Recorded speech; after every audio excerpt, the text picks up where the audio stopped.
Breaking news చూస్తున్నారు. రేపు సరూర్ నగర్లో బీఆర్ఎస్ యువ సంగ్రామ సభ జరగనుంది. బీఆర్ఎస్ యువ సంగ్రామ సభకు హైకోర్టు అనుమతికి సంబంధించి మాట్లాడుకుంటున్నాం. షరతులతో కూడిన అనుమతి ఇచ్చింది హైకోర్టు. హైవేను బ్లాక్ చేయకూడదంటూ సూచించింది కోర్టు. ప్రజలకు ఇబ్బందులు కలగకుండా చూడాలంటూ కోర్టు ఇప్పటికే సూచించింది. 17 రోజులుగా అనుమతిపై నిర్ణయం ఎందుకు తీసుకోలేదని పోలీసు శాఖను ప్రశ్నించింది హైకోర్టు. యువతకు కాంగ్రెస్ ఇచ్చిన హామీలపై నిలదీసేందుకు బీఆర్ఎస్ సభ నిర్వహిస్తూ ఉంది. ఈ క్రమంలోనే సభకు ఇన్ని రోజుల పాటు అనుమతి రాలేదు. ఇప్పుడు అనుమతి వచ్చింది. హైకోర్టు అనుమతి ఇచ్చింది, బట్ కొన్ని కండిషన్స్ పెట్టింది. ఇంతకీ పూర్తి స్థాయిలో ఉన్న కండిషన్స్ ఏంటి అండ్ ఈ సభలో బీఆర్ఎస్కి ఏమైనా డైరెక్షన్స్ ఇచ్చిందా? ఇన్ ద సెన్స్ ఇటువంటి కమెంట్స్ ఉండకూడదు, లేకపోతే ఇలా ఉండాలి ఇలా ఉండకూడదు, ఇటువంటి డైరెక్షన్స్ ఇచ్చింది డీటెయిల్గా తెలుసుకుందాం. మా ప్రతినిధి మధు అప్డేట్స్ అందించేందుకు సిద్ధంగా ఉన్నారు. మధు, సరూర్ నగర్లో బీఆర్ఎస్ యువ సంగ్రామ సభకు సంబంధించి ఓకే మరి కాసేపట్లో మధు జాయిన్ కాబోతున్నారు. రేపు ఇంకా చెప్పాలంటే కొద్ది గంటల్లో సరూర్ నగర్లో బీఆర్ఎస్ యువ సంగ్రామ సభ నిర్వహించబోతూ ఉంది. బీఆర్ఎస్ యువ సంగ్రామ సభకు హైకోర్టు అనుమతి ఇచ్చింది. షరతులతో కూడిన అనుమతి ఇచ్చింది హైకోర్టు.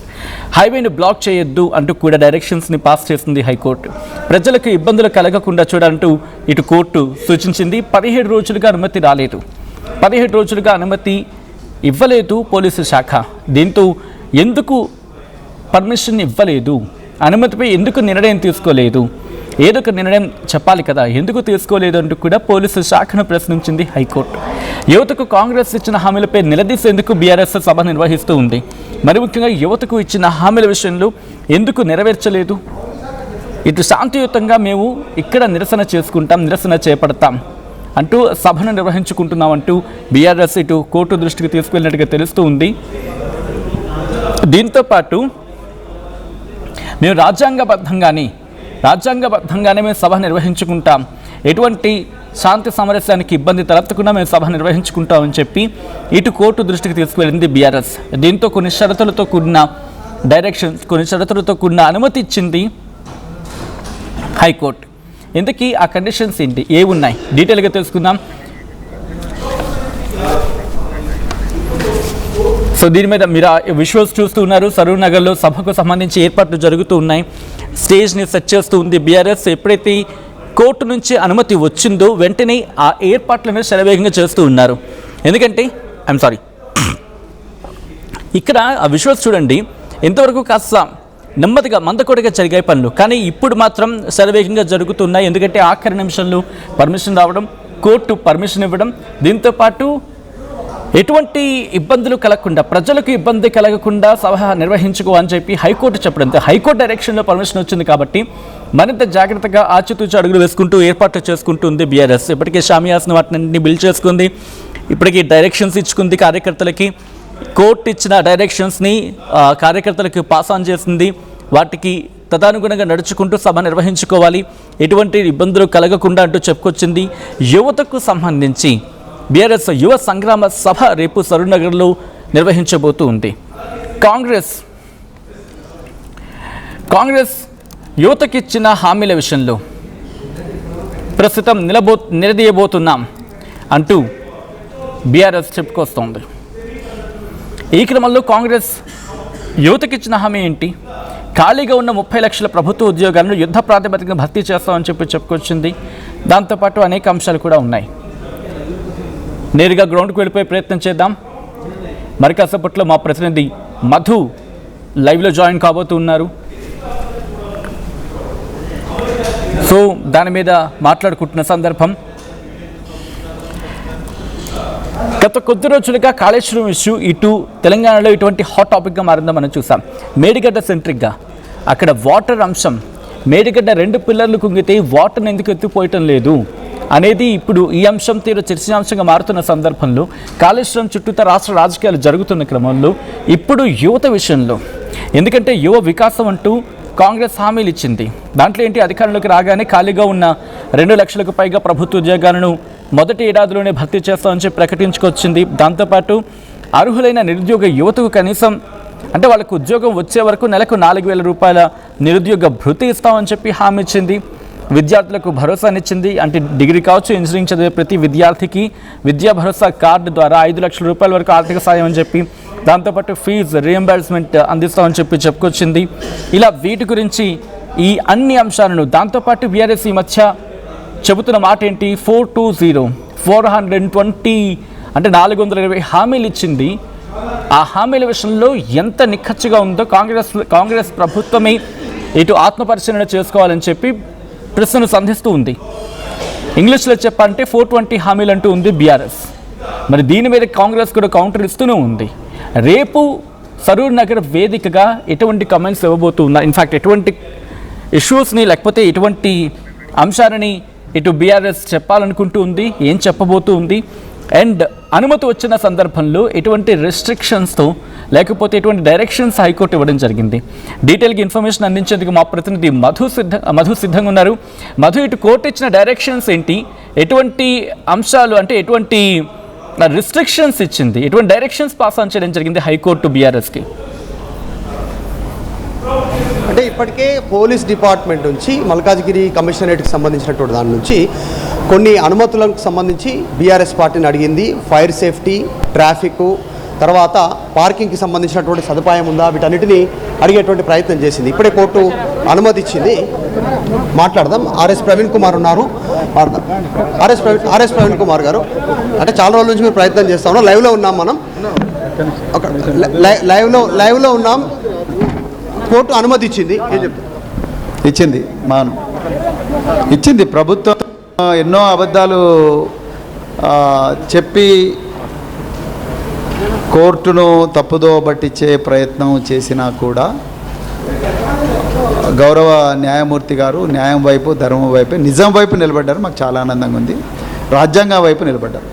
లిమిటేషన్స్ ఏమైనా పెట్టిందా కోర్టు? ఇందాక చెప్పిందంటే ఏమేమి లిమిటేషన్స్ ఉన్నాయి, నిబంధనలు ఏమున్నాయి? ట్రాఫిక్కు అంతరాయం కలిగించొద్దు, అదేవిధంగా నేషనల్ హైవే బ్లాక్ చేస్తారు అని చెప్పి ఆ ప్రభుత్వం తరపు న్యాయవాదులు చెప్పినప్పుడు అట్లా బ్లాక్ చేసే ఆలోచన ఏమన్నా ఉంటే అనుకోవాలని చెప్పారు.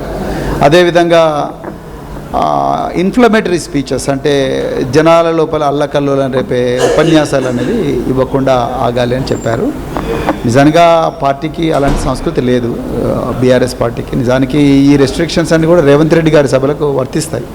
ఎందుకంటే వారు ప్రతి సభలో కూడా రక్తంతో పొలాలను నింపండి అంటున్నారు, తొండలు అంటున్నారు, లేకపోతే పేగులు అంటున్నారు. ఇవన్నీ కూడా హింసను ప్రేరేపించే భాష వారు మాట్లాడుతున్నారు. అదే విషయం మేము కోర్టు దృష్టికి తీసుకురావడం జరిగింది. మేము అలాంటి తప్పులు చేయమని చెప్పడం జరిగింది. కోర్టు కూడా ఎట్టి పరిస్థితుల్లో కూడా అలాంటి భాష మాట్లాడకూడదని కోర్టు రెస్ట్రిక్షన్ పెట్టింది. అంతమించి ఇంకా ప్రభుత్వం రెండవది ఇంకేమన్నదంటే, ఇంతకుముందు రాహుల్ ప్రియాంక గాంధీ గారు ఇక్కడ పెట్టారు, వీళ్ళు కూడా అక్కడే పెట్టాలనుకుంటారంటే గౌరవ కోర్టు ఏం చెప్పిందంటే, ఒక ఫంక్షన్ హాల్లో ఒకరు పెళ్లి చేసుకున్న తర్వాత ఇంకొకరు పెళ్లి చేసుకోకూడదా అనే ప్రశ్న ప్రభుత్వం తరపు న్యాయవాదులను కోర్టు అడిగింది.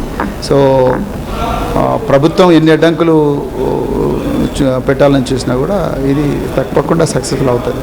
పెయిడ్ జేఏసీ అనేటువంటి వర్డ్ వాదనల సందర్భంగా మిమ్మల్ని మీ పార్టీ నాయకులే పెయిడ్ జేఏసీ ద్వారా క్యాంపెయిన్ చేస్తూ ఉన్నారు, ఉద్రిక్తలు అవుతాయి అనేటువంటి అన్నారు. అది నిజంగా నిరుద్యోగుల సమాజాన్ని అంతా కూడా చాలా కించపరిచినట్టు మేము పూర్తిగా ఖండిస్తున్నాం. నిజంగా ఈ జేఏసీ లేకపోతే తెలంగాణ వచ్చేది కాదు. జేఏసీలు ప్రాణత్యాగానికి కూడా సిద్ధమై పోరాటం చేసినారు, ప్రాణాలు కూడా కోల్పోయారు. 1300 మంది అమరవీరులు, వాళ్ళందరూ కూడా జేఏసీలో భాగమే. మరి వాళ్ళందరినీ అమరుల త్యాగాలను కించపరిచే ఘోరమైన మాట మరి న్యాయమూర్తి ముందర వారు ప్రభుత్వం తరపు న్యాయవాదులు పెట్టడం జరిగింది. నిజానికి పోరాటాల చరిత్ర కాంగ్రెస్ పార్టీకి లేదు. పోరాటాలను అణిచివేసిన చరిత్ర, పోరాటాలు చేసిన ఉద్యమకారులను కించపరిచే చరిత్ర, చిన్నగా చూపించే చరిత్ర, వాళ్ళ మీద బట్టగాల్చి మీదేసే చరిత్ర కేవలం మరి కాంగ్రెస్ పార్టీకే ఉన్నది తప్ప బీఆర్ఎస్ పార్టీకి లేదు. వాళ్ళ నిజం అనేది, వాళ్ళ మనస్తత్వం అనేది ఇలా కోర్టులో బయటపడ్డది ప్రభుత్వం. ఆర్ఎస్ ప్రవీణ్ కుమార్ రేపు ఈ సభ నుంచి ఏం చెప్పబోతా ఉంది బీఆర్ఎస్ మెసేజ్ ఏంటి?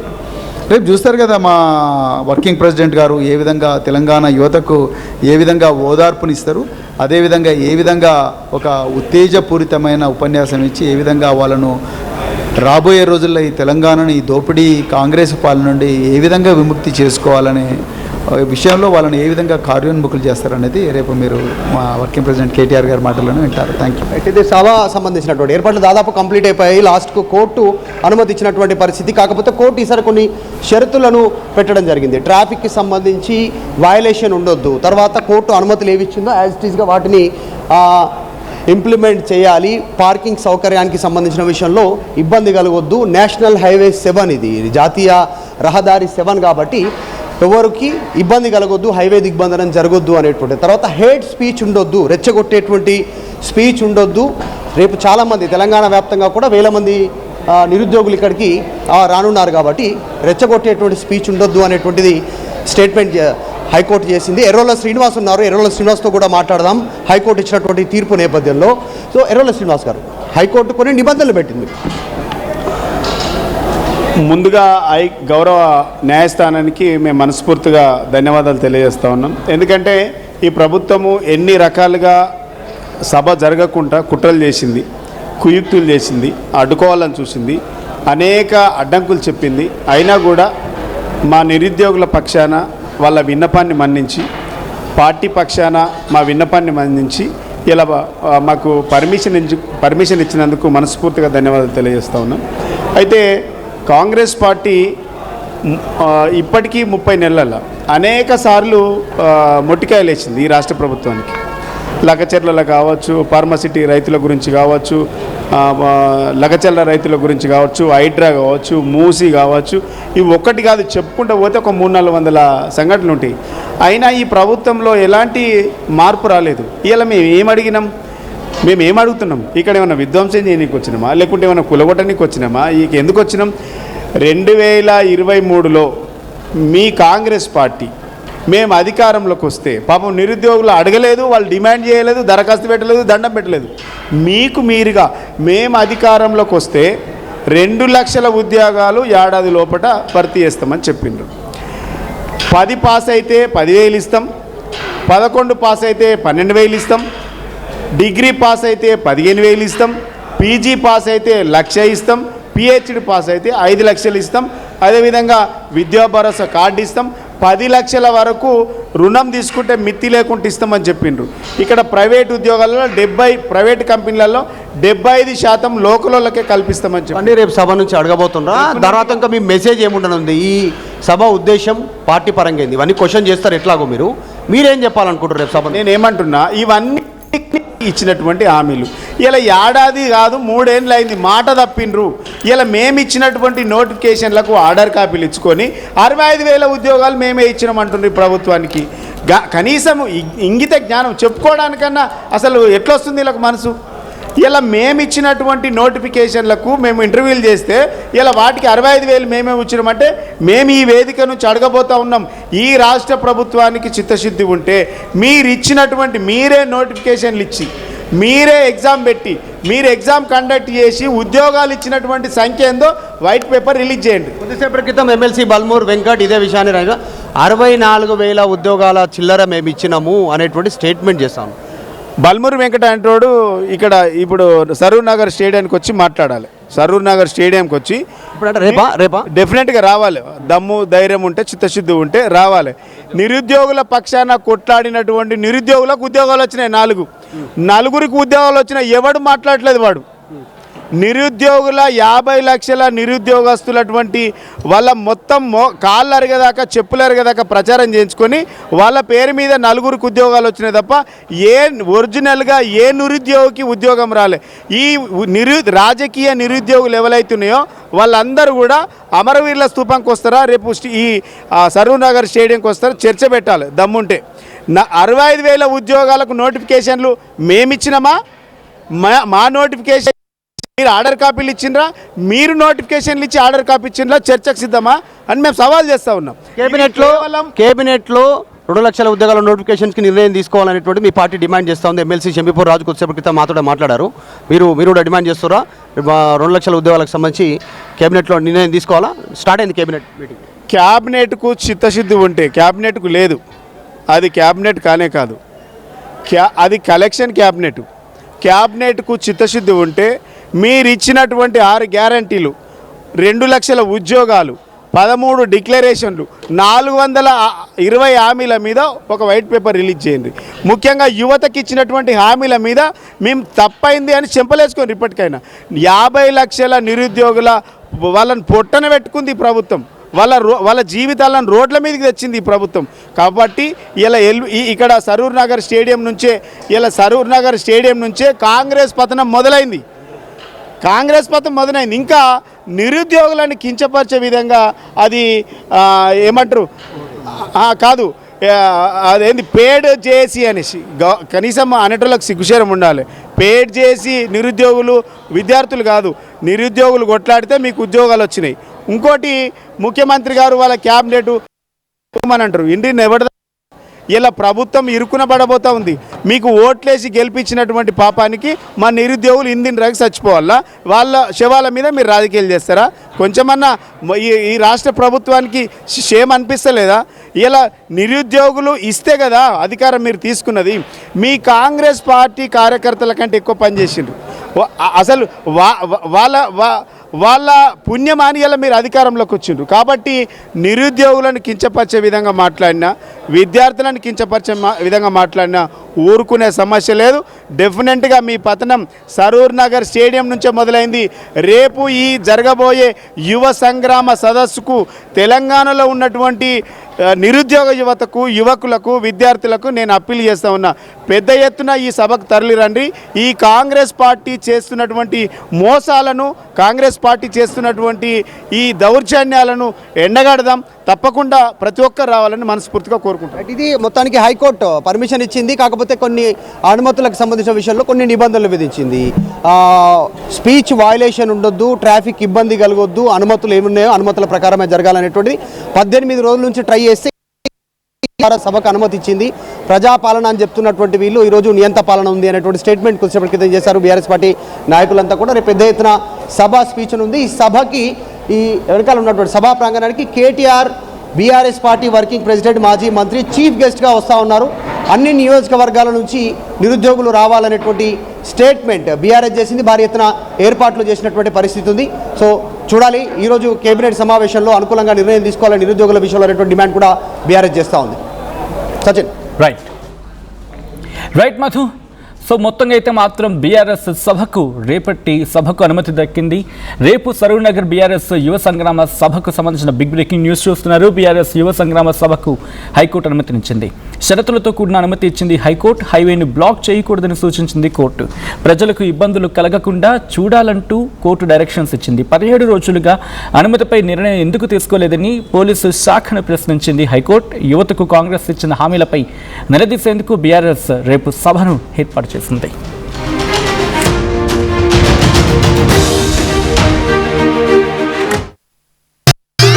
I'm Rishabh, a digital marketing strategist and a football player. I refuse to be one. At Anurag University, be everyone you dream to be. At KL Lake, you have the freedom to choose the subjects that fuel the engineering. UKL deemed to be university. ఏం కొన్నావురా? అమ్మకి 10, అత్తమ్మకి 6, అమ్మమ్మకి 4 కేజీలు చీరలు మావా. అబ్బో, ఇక్కడ KG చీరలు కొంటే అర కేజీ చీరలు ఫ్రీ అంట. Churidar, men's wear, kids wear 1+1, 2+1 మస్తు ఆఫర్లు ఉన్నాయి. మరి ఇంకా మాంగళ్య ఆషాఢం కేజీ సేల్ అంటే తెలుసు కదా. మాంగళ్య షాపింగ్ మాల్ కేజీల్లో సేల్, టన్నుల్లో ఆనందం.